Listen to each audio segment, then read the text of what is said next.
YouTube, what it do? It's your boy Natejustdope back in another video. NJD Nation was down with it, man. We're back with another Finance Friday video. As we see, we have a reaction, and this one is entitled "Do This Every Time You Get Paid 2026." This channel is Smart Money Bro. I've been following him for I want to say about like a year, going on maybe even a year and a half, 2 years maybe.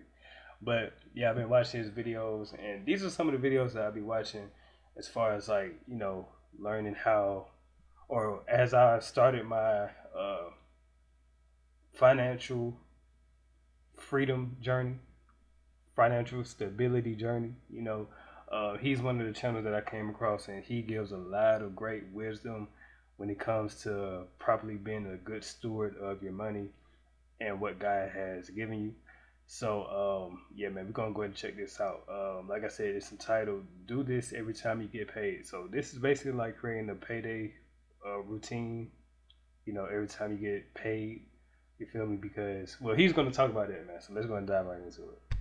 Guys, every time you get paid, you need a system. Most people, they get paid and within 24 to 48 hours, the money is gone. Not necessarily physically gone, but emotionally gone. And that's why so many people feel financially stuck even when they make pretty good money. So I want to talk about what you should do every time you get paid. Not some of the time, but every single payday. Because when you're trying to build wealth, you gotta have some habits, not just hyped up moments and bursts of excitement. That don't work. If you keep repeating the same bad paycheck habits, you're gonna keep getting the same bad financial results. So let's break it down.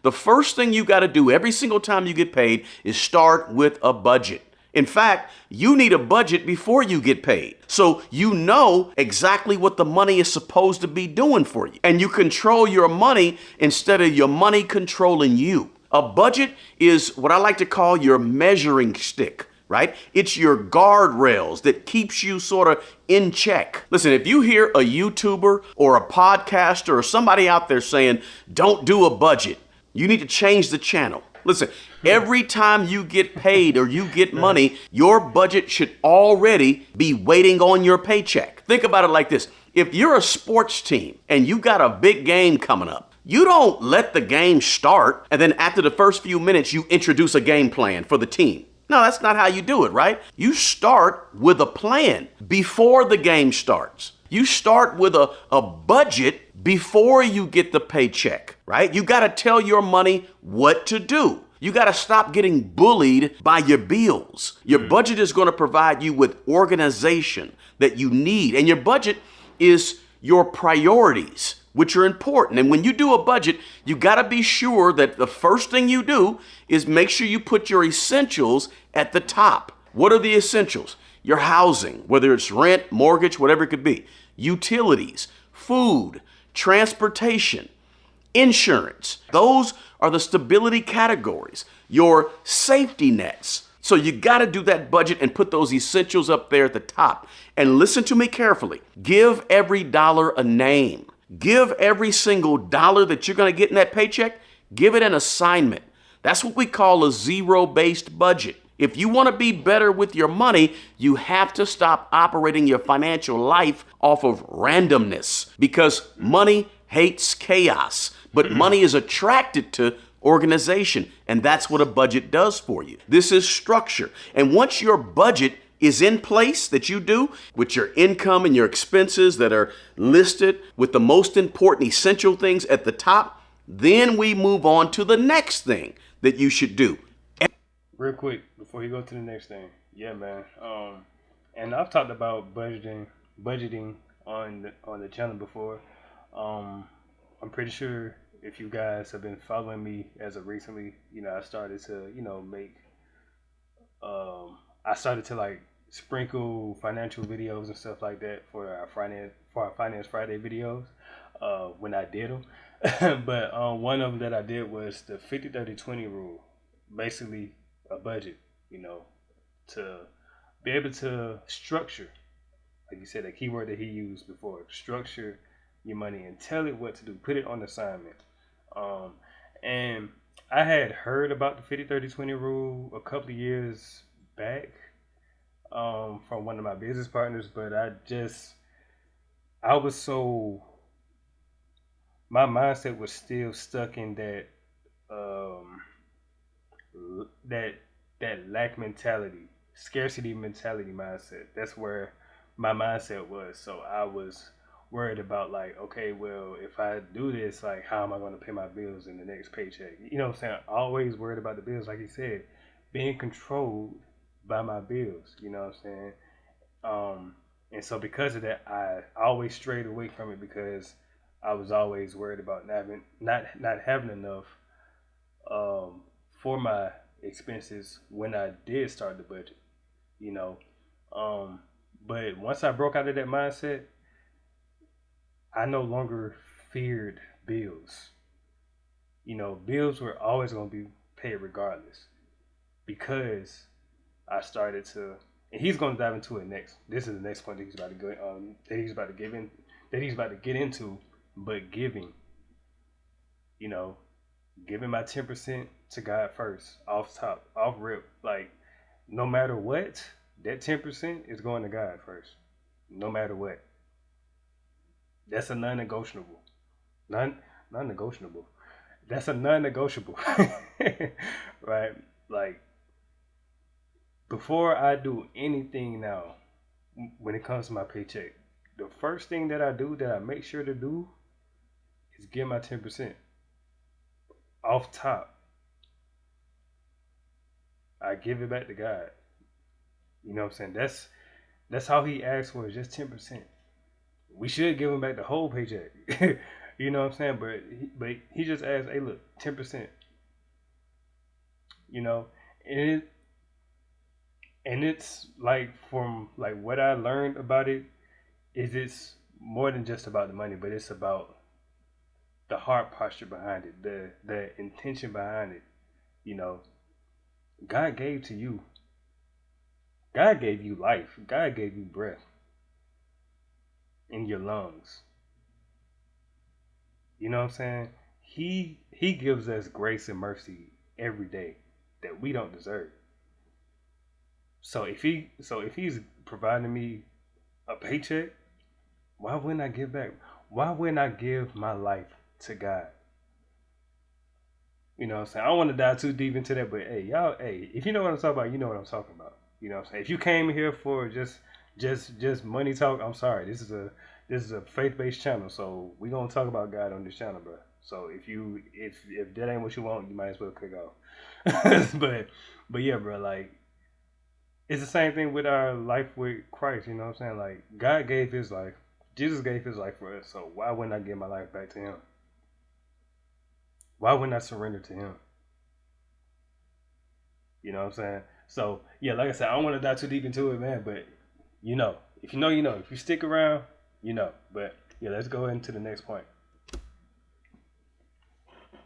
Every single time you get paid. Now, the second thing is this, and I'm going to catch some of you off guard with this one. But the second thing you want to do is prioritize some type of giving. Every time you get paid, put giving near the top of your budget. No matter how small it is, it may be just a few dollars. Look, I don't care if you budget $5 or you budget $500 or $1,000 a month or more. It really doesn't matter. It's not about how much you give, but it's a principle, right? See, giving is bigger than money. Giving trains your heart not to worship money, not to chase after money. That's a great What point, giving does is it teaches you gratitude and it teaches you stewardship and balance with your paycheck. And Like I said, being grateful for what God gave you, man. You know what I'm saying? God gave you a source of God gave you a job so that you can have money to have a roof over your head, to provide for your family, to put food on the table, to put clothes on your back. You know what I'm saying? So why not give at least 10%? It should be the whole paycheck, but at least 10%. And that's something I ain't gonna lie. That's something that I struggled with at first. I struggled with it for a long time. But then once I realized that it's not, bro, it's deeper than just the money. It's the heart posture behind it. Do you worship your money? Are you putting your money above God? Are you holding on to your money so much that you're willing to hold on to it more than you hold on to God, or that you rely on God? Are you relying on your money more, or are you relying on God more? You feel me? So yeah, bro. And I know some of you right now are listening to me and you're saying, smart money, bro, I don't have enough money to give nobody. Listen, I'm not talking about impressing people with the amount or what you give. I'm talking about developing the principle in your financial life. Ooh, that's Even if it's good. a small amount, build the habit right now. Because here's the deal. If somebody won't give a little, they probably and usually won't give a lot. The principle of giving is too mature to care about how much you give. It just wants you to develop the habit of pouring something into other people's cup. That's all. If you give on a regular basis or at least once a month, you find some ways to give to people, guys, do me a favor and let me know in the comments below how you're able to find that money to give, because there's a lot of people that think they don't have it. They can't give and help other people. Now, Man. He barring up right now, bro. He barring on top of bars, bro. Bro, that was like I said, that was me for a long time, bro. Like, let me go back real quick, cause I want to make sure I hit the point. Regular basis or at least once a month, you find some ways to give to people, guys, do me a favor and let me know how much you give. It just wants you to develop the habit of pouring something into other people's. Yeah, bro.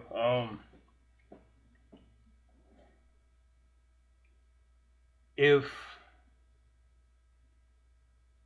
first off, God is just seeing if He can trust you with what you have.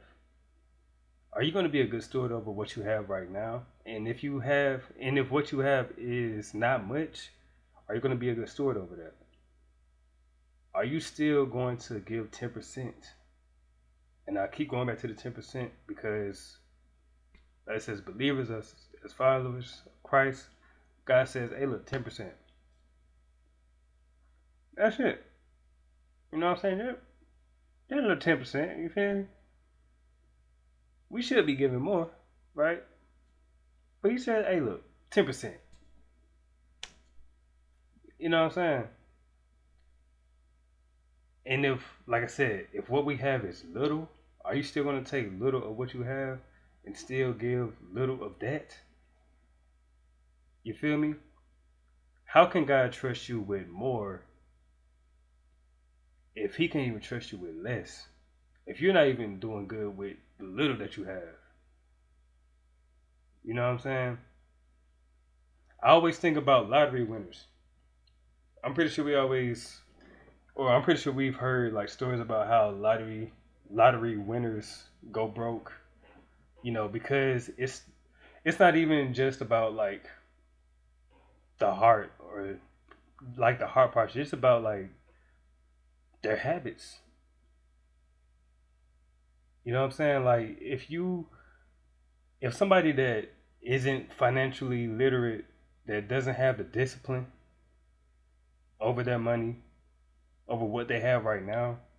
Let's say somebody, I don't like to say broke, but let's say somebody that doesn't have a lot of money right now. They say, man, if somebody gave me $1 million right now, I'll be up. And let's say let's say the next day they get $1 million. They hit the lottery. Whoop de doo. Whoop de doo. Right? But let's say they hit the lottery. We've all heard the lottery story winners, or we've all heard those lottery winners stories.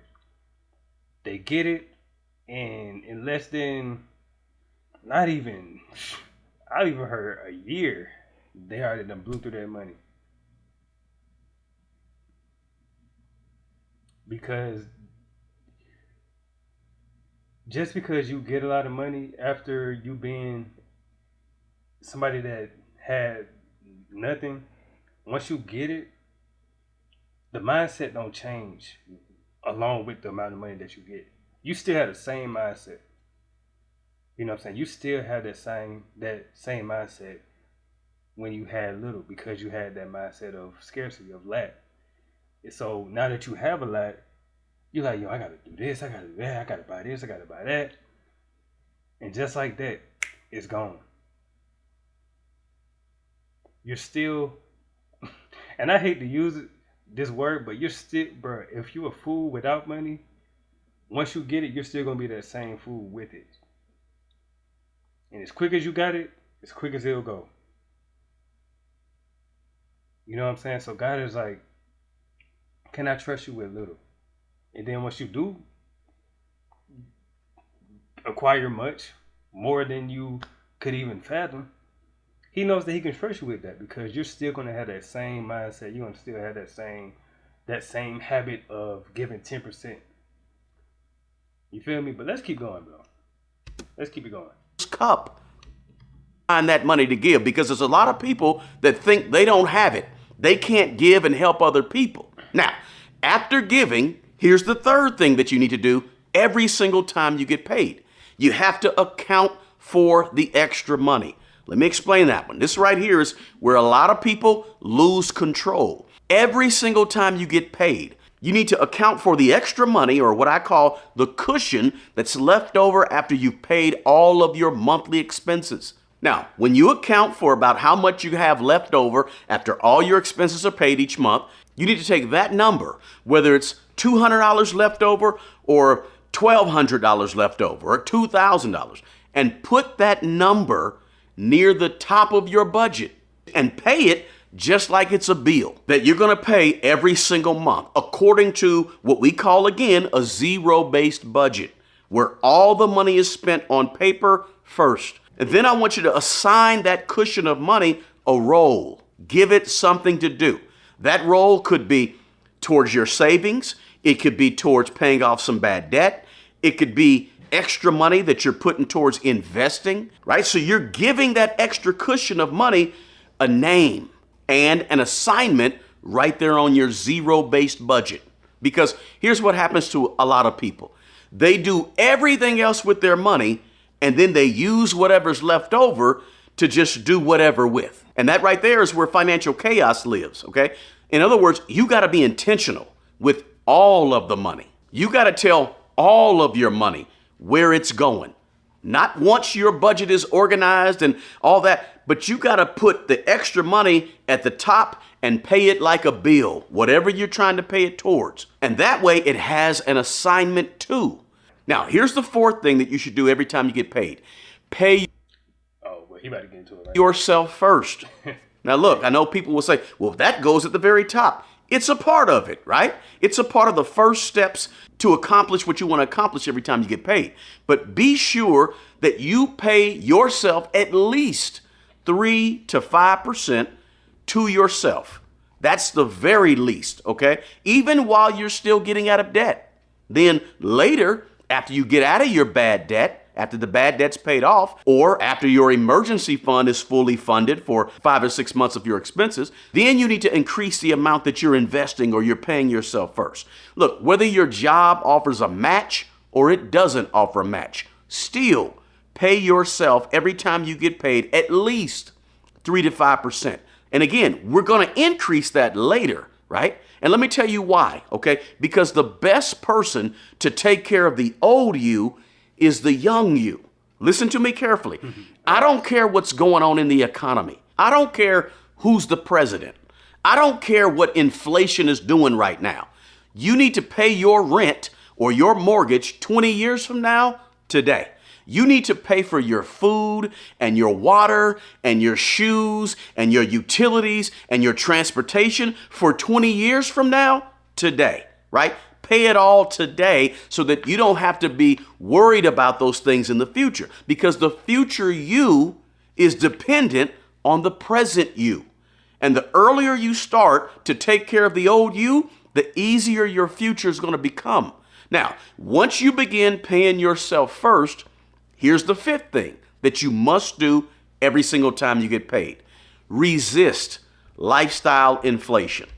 Yeah, real quick, man. Paying yourself first. I used to think, and I think I said this in previous Finance Friday video, right? I used to think that paying yourself first meant, okay, I can spend whatever I have before I do anything else, or after I pay my bills. So I can go ahead and take the extra money and buy some shoes, or go buy me something to eat out or something like that, right? But it wasn't until I started my financial literacy and financial stability journey was that no, paying your future self, like you said, your future self first. Thinking decades. You know what I'm saying? Thinking months even down the line. But thinking about investments.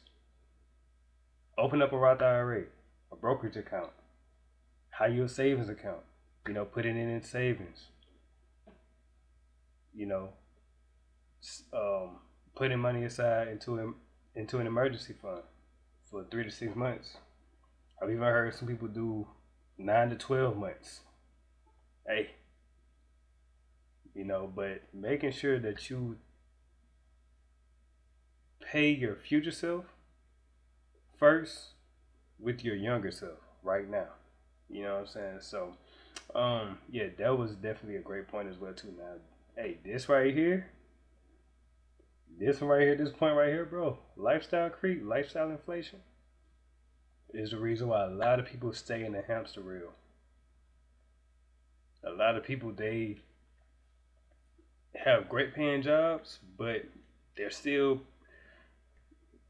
struggling financially because just because they got the pay raise, they went and got the bigger house, upgraded the car, treated themselves out to 5-star dinners every I ain't gonna say every day, but every weekend or something like that. Like they're still, and I'm not saying we shouldn't be, not treating ourselves, but you got to be smart about it though. Don't be so quick to do it just because you got it right now. Be smart about it. Develop your cushion first, and then you can, you know what I'm saying? But yeah, let's see what he got to say about it. Now, this is one of the biggest financial traps in America. Every time people get paid more money, they usually go out and start spending more money. They get a bigger car, they get a bigger house payment, they take on more subscriptions, they start eating out a lot more, right? They have more wants, and before long, here's what happens. Their income went up, but their financial peace didn't go up along with it. So this is why we find people who make 6 figures or more, lots of money, but they're still living paycheck to paycheck, right? So every time you get paid more money, you got to resist the temptation to spend more on your wants. And instead, spend more on paying down bad debt, or spend more on building up your emergency savings, or investing more money, right? That's how you build wealth slowly and intentionally. Over time, what happens is that cushion that you have left on your budget to pay some of these things, it gets bigger and bigger and bigger. Listen, in the year 2026, you might only have $500 left over at the end of the month, right? That cushion is $500. In the year 2036, that cushion should be $2,500 to do extra with, right? Because you're not trying to spend a whole lot more just because you make a whole lot more. Now, I know that there's inflation, so things are going to go up. We know that. But you got to do your part to not give into the lifestyle creep that's out there. Remember, it's not about trying to look rich, but it's about trying to become financially stable. Okay? Now, the 6th thing that you need to do every single time you get paid is invest in self-improvement every time you get paid. It could be as simple as buying a book every time you get paid. In other words, you need to incorporate into your budget $10, $15, $20 every time you get paid to buy something to read, right? I don't care if it's an audio book.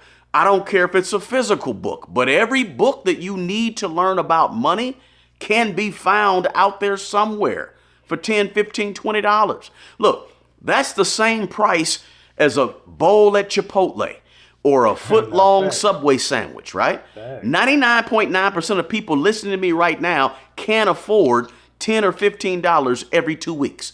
And if you're in that 0.1% of people who truly can't afford it, listen, there are free audiobooks on YouTube, or there's basically free books to read at your local library. There's free things to get your hands on to learn, right? Maybe you got to go out and get that library card and start educating yourself. There's no way, listen to me closely, there's no way that you can have a $1,000 cell phone, but you can't find $25 a month to buy a book. So if you're not willing to invest $20 or $30 every time you get paid into your learning and your self-education, what are you really out here doing? What do you want out of life? What do you really want out of this world? You must be willing to invest in you, right? Because nobody else is going to invest in you. If you're not investing in you, you're worth it, right? You matter. You don't always have to get everything for free out here. Sometimes you have to invest in your learning. You have to invest in your education, in your own self-development, because you have to learn something new to get to a new place. You have to take in new input to get new output. And if you don't like where you are financially right now, you can't afford not to be investing in your learning, in your self-improvement every time you get paid. Yeah, and I like that he said that, because when I used to hear investing in yourself, I used to think, okay, I need to open up, or I need to start investing in stocks and stuff like that. Yes, that is important too, but also invest in your education. You know what I'm saying? Learning doesn't stop after you cross the stage and receive your high school diploma or your degree when you go to college. You know what I'm saying? Hey, life is a big old classroom. You're going to learn a lot of stuff, and some of the best information is in these books, on podcasts, on YouTube. You know what I'm saying? Like, a lot of my financial literacy, a lot of my financial literacy stuff that I learned it from YouTube. You know what I'm saying? But then also there's, like he said, there's books out there that will teach you a lot of stuff as well too. You feel me? So definitely invest in yourself, investing in your education, learning more, you know, rubbing shoulders with people if God permits, right? Consult with God first, right? This is a faith-based channel, right? Yeah, so consult with God first. Go to Him first. Bring it to Him first. And then, if He permits, then follow suit, you know? But yeah, man. We'll go ahead and finish off the video. We got like 2 more minutes. Put that in your budget. 1 book every payday. In 1 year, you're going to have 24 to 26 books, extra books that you've read and you've learned from, right? Now, here's the key. You got to read them, okay? Don't just buy books and let them sit because you want to feel good about the fact that you bought books. You got to actually pick them up and read them. Now, after self-improvement, here's one last thing that you need to make sure you do every time you get paid, and that is build yourself some sinking funds. Let me explain this. Every time you get paid, you should be adding some money to sinking funds for large purchases or for recurring yearly expenses.